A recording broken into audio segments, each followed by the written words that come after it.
Дедушка тяжелого рока на российские гастроли приехал с любимой женой балериной Шерил. Кто бы мог подумать, что за сценическим образом злого гения скрывается милейший человек, говорящий о себе как рок-герое в третьем лице.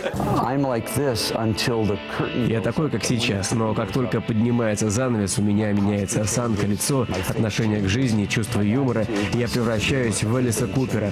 А Элис – существо, с которым никто не может находиться рядом. Вас это развлекает или трудно быть двуликим человеком? Это раньше было очень тяжело, когда я пил. Сейчас не пью. Уже 30 лет не прикасался к алкоголю. А тогда я порой даже не понимал, где начинаюсь я и заканчивается Элис Купер. Сейчас я чувствую границу. Завязать с алкоголем Винсенту Фурье, так звучит его настоящее имя, помогла жена. За 37 лет совместной жизни он ни разу ей не изменил, признается Купер. Детей у них 3, и все работают в шоу-бизнесе. Я один из тех отцов, кто очень хочет внуков. Мы с женой постоянно детям говорим: ребята, давайте. Мик Джаггер уже прапрадед.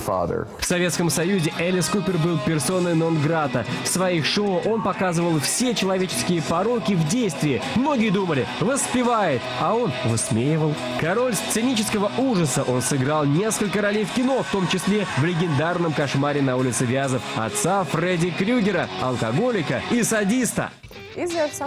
А есть на Земле что-то, что может вас напугать?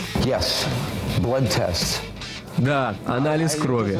Положить голову на гильотину, встретиться с гигантской змеей или пауками для меня в порядке вещей. Но сдать анализ крови для меня ужасно. Ненавижу иголки. У меня даже нет татуировок, потому что я не люблю иголки. Это моя фобия.